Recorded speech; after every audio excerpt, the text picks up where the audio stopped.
irmãos com a paz do Senhor. Amém. Sou muito alegre de estar aqui nessa noite, né? Agradeço ao pastor Luciano e ao pastor Zé Vitor por essa oportunidade. E graças a Deus, todas as vezes que eu vou falar de Jesus, eu fico um pouco nervosa, mas graças a Deus que o primeiro hino Deus já confirmou para mim a palavra e eu já glorifiquei a Deus, né? Eu quero ler com os irmãos um capítulo muito conhecido que é o Salmos 23, para a gente entender um pouco. Muitas pessoas, elas gostam desse salmo, mas elas não conhecem a profundeza desse salmo, né? Então hoje a gente vai estar estudando um pouco sobre isso, falando um pouco sobre o bom pastor. Amém, irmãos? Amém. Salmos 23. A palavra de Deus diz assim: O Senhor é o meu pastor, e de nada terei falta. Em verdes pastagens me faz repousar, e me conduz a águas tranquilas. Restaura-me o vigor, guia-me pelas veredas da justiça por amor do seu nome. Mesmo quando eu andar por um vale de trevas e mortes, não temerei perigo algum, pois tu estás comigo, e a tua vara e teu cajado me protegem. Prepara um banquete para mim, à vista dos meus inimigos. Tu me honras, unge a minha cabeça com óleo e faz transbordar o teu cálice. Sei que a bondade e a fidelidade me acompanharão todos os dias da minha vida, e voltarei à casa do Senhor enquanto eu viver. Amém, irmãos? Amém. Pode se assentar. Esse Salmos é muito conhecido, né? Quantas pessoas já viram em casas esse Salmo 23 aberto? Quantas pessoas recitam esses salmos, né? Mas poucas pessoas conhecem a profundeza desses salmos. Só para fazer uma ligação, hoje o Senhor foi confirmando a palavra, né? Desde o hino da harpa com a nossa irmã, o 1956, que falava sobre a ovelha perdida. Sim, Jesus me amou, com amor buscou-me. Ele mesmo restaurou-me a Deus. Por seu sangue restaurou-me a Deus. E depois o irmão também falando de Samuel, né, onde a gente vai falar sobre a voz, né, que a ovelha ela conhece a voz do seu pastor. E ela não escuta outras vozes, porque ela sabe quem é o seu pastor. E ela até foge das vozes estranhas, porque ela confia só naquele que a guia, né? Também ouvimos falar hoje no culto sobre obediência. E as ovelhas também elas tinham que obedecer, irmãos. Elas precisavam obedecer para elas ser guiadas de uma maneira certa, para elas não se machucarem no meio do deserto, para que elas não caíssem talvez no vale da sombra da morte, para elas serem ali, levadas certinho. E o hino agora que a nossa irmã cantou, 577, tudo perante o Senhor. Se tudo estiver perante o Senhor, todo o meu ser controlar, né? Fala de dependência, né? E nós vemos que as ovelhas também precisavam de ter dependência. Eu trouxe uma pergunta, né? Qual é a necessidade fundamental da ovelha? O que a ovelha precisa? Talvez a gente responda, ela precisa de pastagem, ela precisa de água, né? Ela precisa da provisão, da proteção contra os perigos, ela precisa de orientação, companhia, né? Mas, irmãos, quando a gente lê essa palavra, a gente vê que tudo que ela precisa para todas as necessidades serem satisfeitas, ela precisa estar na companhia do seu pastor. Porque é ele que vai fazer todo o caminho, é ele que vai levar ela. Para complementar, eu quero ler com os irmãos em João, capítulo 10. João, capítulo 10. Ele diz assim, fala.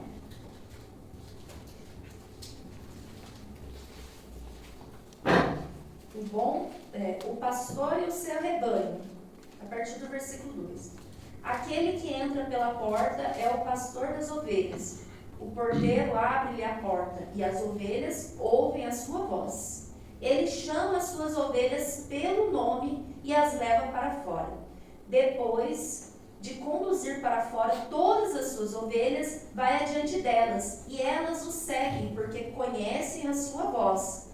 Mas nunca seguirão o estranho. Na verdade, fugirão dele, porque não reconhece a voz do estranho. Depois, no versículo 7, então Jesus afirmou de novo: digo a verdade, eu sou a porta das ovelhas. Todos que vierem antes de mim eram ladrões e assaltantes, mas as ovelhas não os ouviram. Eu sou a porta, e quem entra por mim será salvo. Entrará e sairá e encontrará pastagem. O ladrão vem apenas para roubar, matar e destruir, mas eu vim para que vocês tenham vida e tenham plenamente. Eu sou o bom pastor, e o bom pastor dá a sua vida pelas ovelhas. E repete no versículo 14. Eu sou o bom pastor, eu conheço as minhas ovelhas e ela me conhece. Para quem não conhece, né, como eram os pastores no Oriente Médio, eu vou contar um pouco da história, onde Davi pegou por inspiração, porque Davi, ele tinha essa função, ele cuidava das suas ovelhas. Nós podemos ver em muitos versículos ele falando da sua própria experiência pessoal. E um pastor do Oriente Médio, irmãos, o que ele tinha que fazer? Ele tinha que acordar bem cedinho, não podia ser muito cedo, para que as ovelhinhas não saíssem e ficasse muito frio, e também não podia ser muito tarde, porque as ovelhas não poderiam ficar pegando aquele sol muito forte, porque elas eram pesadas. Então ele tinha que pensar nisso também. Quando ele abria a porta, suas ovelhas vinham. Geralmente eram 2 pessoas que levavam, um mancebo e um mais novinho, né? Por quê? Porque caso um ficasse doente, o outro poderia levar, porque as ovelhas não escutam outra voz, mas ela precisava estar acostumada com aquela pessoa para que ela pudesse ser guiada, e se um ficasse doente, tinha o outro para guiar. Então ele saía, e havia 3 coisas ali: o oásis, o curral e o deserto. O curral era onde elas ficavam, o oásis era onde elas iriam ir, e o deserto é o caminho onde elas iam atravessar, o caminho que elas tinham que passar. Devido ao clima muito seco do deserto, as pastagens da ovelha eram feitas longe do curral, que é o oásis. O oásis é o manancial em meio ao deserto. No meio do deserto tinha aquela água, e o pastor ele tinha que guiar suas ovelhas já pensando na água e numa pastagem saudável para elas. Então, eles caminhavam ali no deserto até encontrar a água e a vegetação. As águas conhecidas como águas do Engedi, diversas vezes citada na Bíblia. Esse manancial, ela surge do deserto na Judéia. Eles paravam ali. Então, mas só que no caminho, irmãos, eles passavam por muitas coisas, porque era deserto. Então ele tinha que cuidar daquelas ovelhas. Por isso o cajado, porque às vezes eles passavam por caminhos muito estreitos, e às vezes a ovelha dava de tropeçar, cair, ele precisava puxar a ovelha para a segurança dela. E ele a guiava, muitas vezes por forma de música, né, cantando, tocando, e ele guiava naquele caminho. Um caminho que às vezes poderia encontrar animais. Então imagina a dificuldade do pastor, irmãos. Mas qual que era a função da ovelha naquele momento? É só obedecer. A ovelha precisava somente obedecer, crendo que o seu pastor estava levando ela para o caminho que ela precisava. Aleluia. Se nós colocarmos na nossa vida, né, como os irmãos falaram sobre obediência, o nosso pastor, o nosso bom pastor, ele nos guia. Em Jeremias, a palavra de Deus vem dizer assim para a gente. Jeremias, capítulo 29, versículo 11. Ele diz assim: porque sou eu que conheço os planos que eu tenho para vocês. Planos de fazê-los prosperar e não de causar dano. Planos de dar a vocês esperança e um futuro. Então, o nosso bom pastor, ele sabe aonde ele está guiando a gente. E a nossa função é obedecer. E como as ovelhas andavam, né? Eu fiquei imaginando como que andava aquele tanto de ovelha e o pastor dava conta.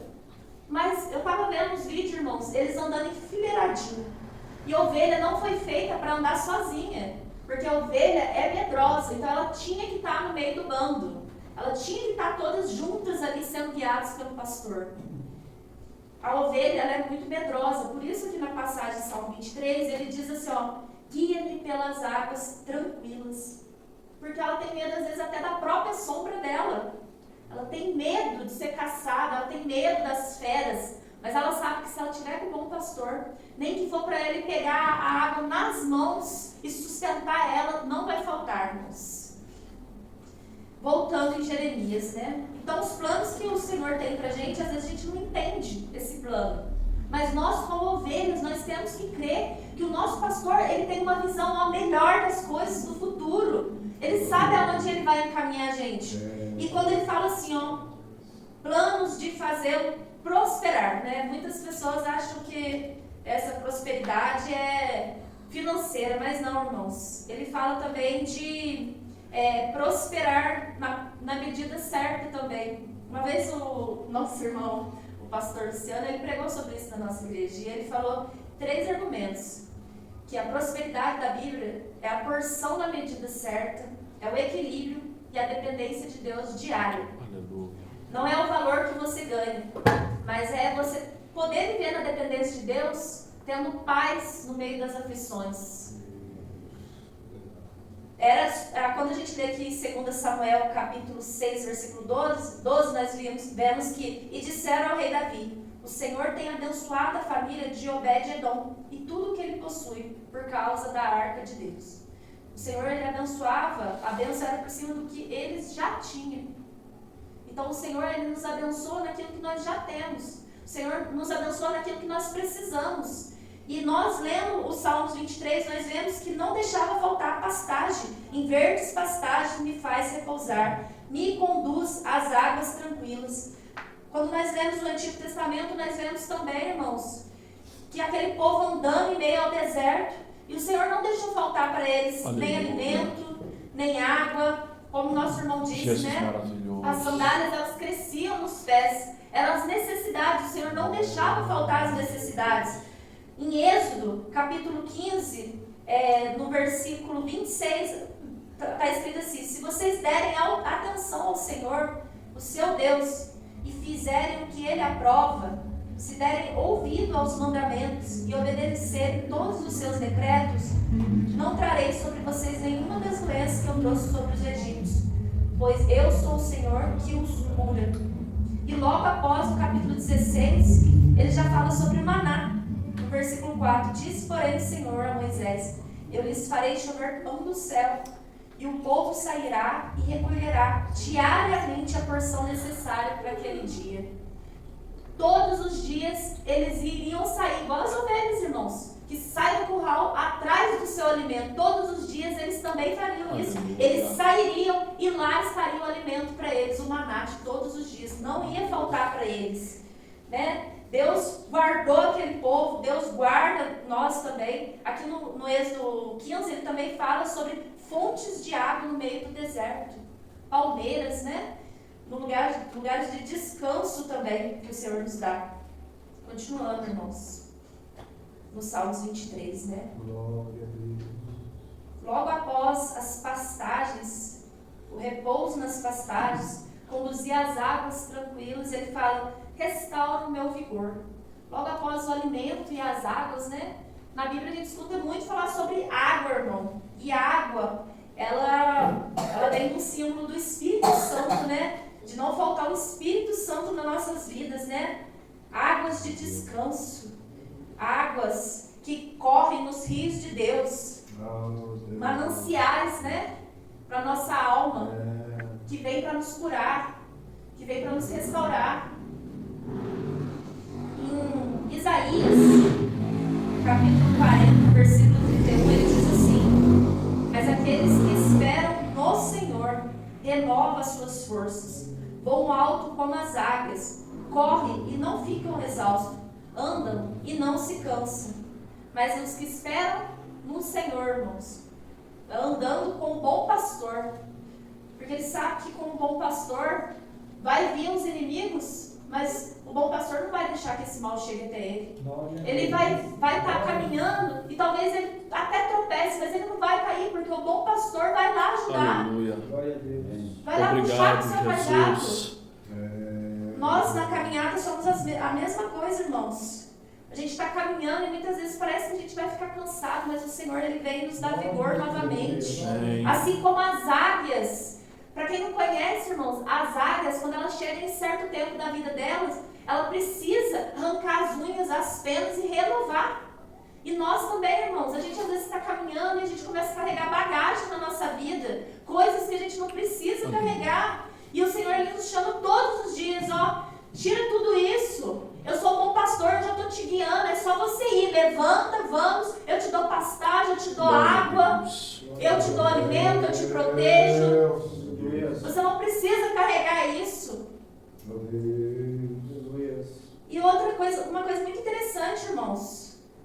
Quando as ovelhas elas voltavam para casa, né, eram horas e horas caminhando até chegar lá, para ela beber a água, para ela se alimentar. Imagina o trabalho do pastor, né? Aquelas que não conseguiam beber a água, o pastor tinha que dar na mão, o Senhor tinha que alimentar. Aquelas que estavam mais fracas, o bom pastor ele tinha que dar uma empurradinha para estar junto ali, ó, as mais fraquinhas. E quando elas chegavam na sua casa, no curral, o bom pastor ele contava cada uma que estava ali dentro. E se tivesse faltando alguma, ele deixava aquela segura, fechava a porta e ia atrás daquela que estava perdida. Então, com o bom pastor, a gente nunca vai ficar perdido se a gente continuar andando na direção que ele dá pra gente, irmãos. E mesmo que às vezes a gente se acha que a gente está se perdendo, ele vai atrás da gente. Graças te damos, E Senhor quando elas Jesus. chegavam, era hora de dormir, hora de descansar. Mas a ovelha, ela só descansa se ela estiver satisfeita. E isso o Senhor chamou muita atenção minha, irmãos, essa semana. Porque essa palavra do bom pastor, eu já estou me alimentando dela já faz 2 semanas. E quando a ovelha chegava, se ela não conseguia ter descanso, é porque ela não se alimentou o suficiente. E nós, irmãos, quantas vezes a gente não consegue nem dormir com ansiedade, com aflições da vida, irmãos? Será que é porque a barriga da gente não cabe mais um pouquinho do alimento de Deus, mas não? É porque a ovelha não está satisfeita ainda. Ela tem que comer mais um pouquinho. Ela tem que beber mais um pouquinho da água viva. Glória a Deus. Para assim ela conseguir dormir, né? Nós vemos que esse salmo, irmãos, ele não fala nada mais, nada menos do que o que nós precisamos mesmo é do bom pastor. Porque o bom pastor, ele leva as águas, ele leva ao alimento, ele encaminha a gente. Se a gente machuca, ele cura as nossas feridas. Glória a Deus. Mas também o bom pastor é Obrigado, aquele que Jesus corrige. Cristo. Se a ovelhinha começasse a desviar muito, ele olhasse aquela ovelhinha desviando, ele dava uma batida na cajada nas perninhas. E às vezes até machucava a perninha dela. Mas era para ela não sair do caminho. Porque se ela saísse do caminho, alguma fera podia pegar. E aí ela ia morrer, irmãos. Então ele fazia isso para correção, para ela voltar nos caminhos ali certo. Mas logo após ele curava. Ele corrigia, mas também curava. Né? Quantas vezes nas nossas lutas é assim, Senhor, né, é maravilhoso. A gente passa aflições, né, machucados, que às vezes mas o próprio Senhor ele cura, irmãos. O próprio Senhor ele cuida de nós. O próprio Senhor ele sabe o que deve acontecer na nossa vida e nós precisamos obedecer, né? E nós continuamos aqui. Restaura-me o vigor, Senhor. Né? Guia-me nas veredas da justiça por amor do seu nome. E mesmo quando eu andar por um vale de trevas e morte, eu não temerei perigo algum, pois tu estás comigo. Né? Será que nós cremos que realmente o Senhor está conosco? Nós vemos o exemplo de Elias, irmãos. Elias teve várias experiências com o Senhor. Elias, né, ele viveu a provisão de Deus. Mas aí chegou uma mulher chamada Jezebel, ameaçou ele e ele foi se esconder. Né? Por isso nós precisamos colocar na nossa vida aquilo que nos traz esperança todos os dias, irmãos. Para que a gente não venha desfalecer, para que a gente não venha se esconder. Se a gente todos os dias, né, relembrar de tudo que o Senhor tem feito por nós, tudo que o Senhor tem cuidado de nós, a gente não vai querer fugir, irmãos. E a tua vara e o teu cajado me protegem, né? Mesmo em meio às lutas, mesmo que o Senhor às vezes dá aquela coisadinha na perna da gente, eu sei que é para proteção nossa, né? Para a gente andar nos caminhos certos, para a gente não escapar, né, dos olhos do Senhor. Preparas um banquete para mim à vista dos meus inimigos, e tu me honras, ungindo a minha cabeça com óleo e fazendo transbordar o meu cálice. Sei que a bondade e a fidelidade me acompanharão todos os dias da minha vida, e voltarei à casa do Senhor enquanto eu viver. Nós escutamos, eu estava refletindo, irmãos, a gente escuta muito, né, em vários lugares, né? Nossa, as pessoas estão em aflição, é tanta guerra, as pessoas estão desesperadas. Mas nós, os servos do Senhor, precisamos fazer igual Paulo e Silas, louvá-lo em meio à aflição. Mas quando a gente vai viver isso, irmãos, parece tão difícil.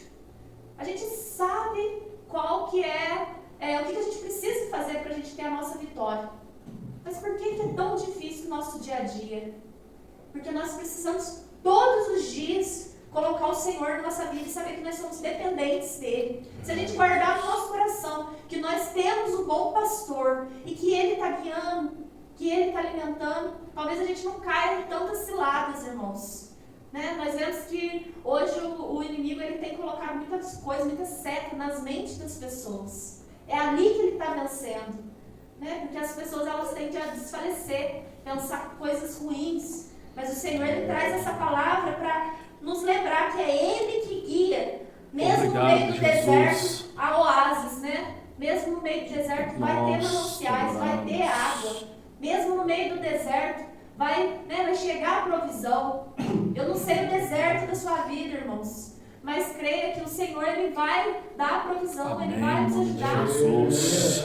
É porque quando a gente está no meio do deserto, muitas vezes a gente olha para um lado e para o outro, a gente não vê nada. A gente só vê o pedregulho no meio do nada, a gente vê aquela terra seca, a gente às vezes não vê nem planta nem nada, parece um cenário feio. Mas aquele manancial, ele transforma. Aqui a gente vê pastos verdejantes, irmãos. Assim é na nossa vida, a gente pode estar no meio do deserto, mas as águas do Senhor que descem do manancial, ele pode transformar o nosso coração. Amém. Florescer em meio ao deserto, florescer em meio ao sofrimento, irmãos. Para terminar, irmãos, né, para complementar, Glórias a quero ti, ler com os Pai. irmãos. Glória a Deus. Quero ler com os irmãos 2 Crônicas, capítulo 7, versículo do 14, a partir do 14. Quando a gente lê sobre o bom pastor, nós também precisamos saber como encontrá-lo. Né? Antigamente, Davi era pastor, então ele cuidava ali das ovelhas. O Senhor, ele cuida da gente. Mas, muitas vezes, hoje em dia, a gente não sabe como nós o encontrarmos. Ele está a todo momento do nosso lado. Mas como eu vou encontrar? Como eu vou saber que ele está do meu lado, né? E aqui, em 2 Crônicas, ele fala assim, ó. Se o meu povo, que se chama pelo meu nome, se humilhar e orar, buscar a minha face e afastar dos seus maus caminhos, do céu eu os ouvirei, perdoarei o pecado e curarei a sua terra. De hoje em diante os meus olhos estarão abertos e os meus ouvidos atentos à oração feita neste lugar.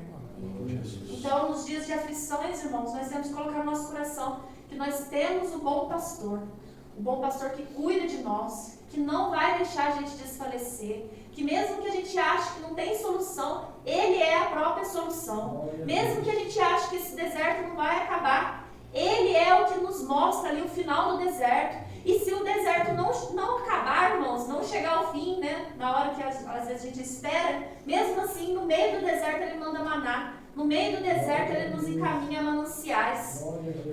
E se você está difícil encontrar, né, está difícil, Senhor, eu preciso do Senhor. Ele ainda diz, ó, para os meus ouvidos estarem abertos, a vossa oração, né? Você que é o meu povo, clama a mim, que eu vou responder. Se humilha, busca a minha face, que eu até vou curar a sua terra. Aleluia. Então, essa bênção não é somente para nós, mas é para todos que, né, a nossa família, curar a nossa terra, irmãos. Curar a nossa vida e quem vive com nós. E aqui ele fala também sobre avivamento, né? Se nós estivermos avivados no Senhor, a gente vai ter a certeza que o Senhor está cuidando de nós. E se, né, que mais o Senhor falou comigo, e se caso estiver difícil de dormir, se caso a aflição te pegar, busca mais um pouco, porque tem um espacinho aí no seu estômago que cabe mais um pouquinho da palavra de Deus, que cabe mais da oração, que cabe mais da presença de Deus. E aí a gente vai estar satisfeito e vai conseguir dormir em paz. Eu agradeço a oportunidade em nome de Jesus.